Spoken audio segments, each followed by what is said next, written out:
There's a certain kind of silence you only hear in old apartment buildings, the kind that feels like someone is holding their breath behind the walls. When I moved into my new place last winter, that's the first thing I noticed. The quiet wasn't peaceful. It felt aware. I had just gotten a new job in the city and needed a place fast, so when I found a decently priced one-bedroom near downtown, I took it without thinking twice. The landlord seemed weirdly eager for me to sign the lease.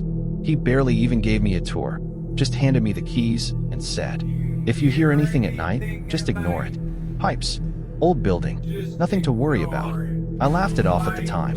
What else was I going to do? Apartments in the city were expensive, and this one was in my budget. I moved in that same night. My first night there, around 1 a.m., I heard footsteps in the hallway outside my door. Not fast, not running, just a slow, steady walk. Heel, toe, heel, toe. I figured it was just one of the other tenants, until I remembered something the landlord told me earlier. The entire East Wing is empty right now. You'll probably be the only one on your floor. My apartment was in the East Wing. The footsteps reached my door, then stopped. No knock, no shuffling, just silence. I held my breath. After maybe 30 seconds, they moved again, continuing down the hall, getting softer until I couldn't hear them anymore. I tried to tell myself it was the landlord doing some kind of late-night check, or maybe the sound was coming from the floor above me. But then something else happened the next morning that made me question everything. That there's a tall window in the hallway outside my apartment door. Old glass, uneven, makes everything look a little warped. When I stepped out the next morning to go to work, I noticed a handprint on the inside of it, smeared, like someone had dragged their fingers down the glass. Except, the window didn't open. It was painted shut. I touched the handprint. It felt sticky, like it had been left there recently. That's when I started feeling uneasy. But things only got worse on the third night. I was sitting on my couch watching YouTube when I heard a soft tapping. At first I thought someone was knocking on my door, but the sound wasn't coming from there. It was coming from the air vent directly above my TV. Tap, tap, tap, slow, rhythmic. I muted my video. The tapping stopped. Then a voice whispered through the vent. Very faint, very breathy. It said, "Don't look." I froze. My entire body locked up like someone had dumped ice water down my spine. I stared at the vent, waiting for it to say something else. And it did. "He's outside." I didn't move for a full minute. Then I gathered the courage to walk to my peephole. Slowly, carefully, I looked. Nothing. Absolutely nothing. Empty hallway. Still. Silent. I stepped back from the door, my heart pounding so hard I could feel it in my teeth. Had I imagined that voice? Was it just the building settling? Maybe the pipes? I tried to convince myself of that. Until the next night. Around 3 a.m., I woke up to a faint scraping sound. Metal on metal.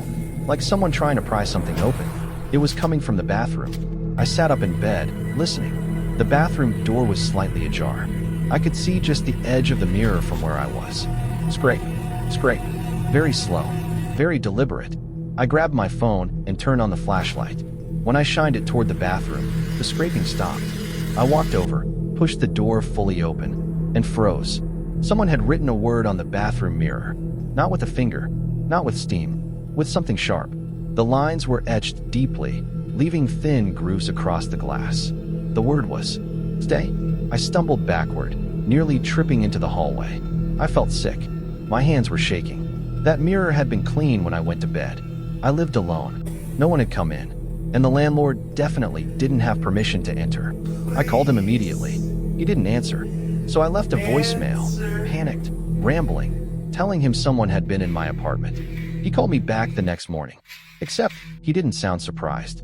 He sounded tired, exhausted, like someone who had been dealing with this for a long time.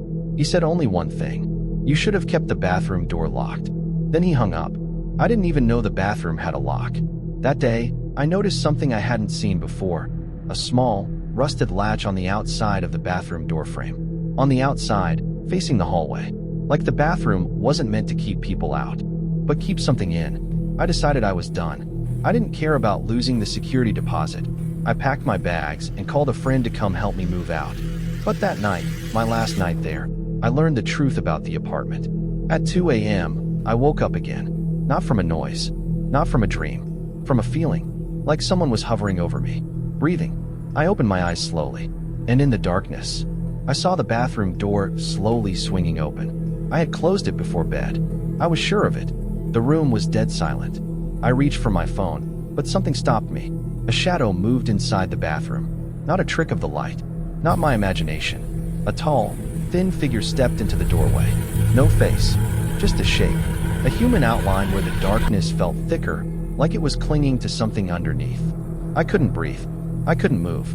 It whispered, the same voice I heard in the vent. Don't look. But I couldn't look away. The thing took one slow step toward me, then another. The closer it got, the more wrong its movements looked. Joints bending too smoothly, like it wasn't using bones.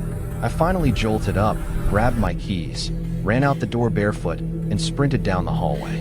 Behind me, I heard the footsteps again. Heel, toe, heel, toe. Only now they were faster. I didn't stop running until I reached the parking lot. I didn't go back inside. Not even for my clothes, my furniture, nothing. I drove to my friend's house and didn't sleep until the sun came up. The next day, I called the landlord again. You have to believe me. Everything I'm telling you happened last night. It was terrifying. I see. I told him everything. He went quiet for a long time. Then he said, "You weren't supposed to stay at night." Previous tenant.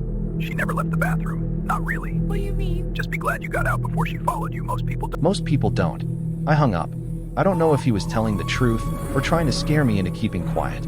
All I know is, sometimes at night, when I'm trying to sleep, Don't I hear it again. look. That slow tapping in the vent. That Don't whispered warning. look. Don't look. I move apartments again next month. But I'm not sure I left her behind. Not entirely.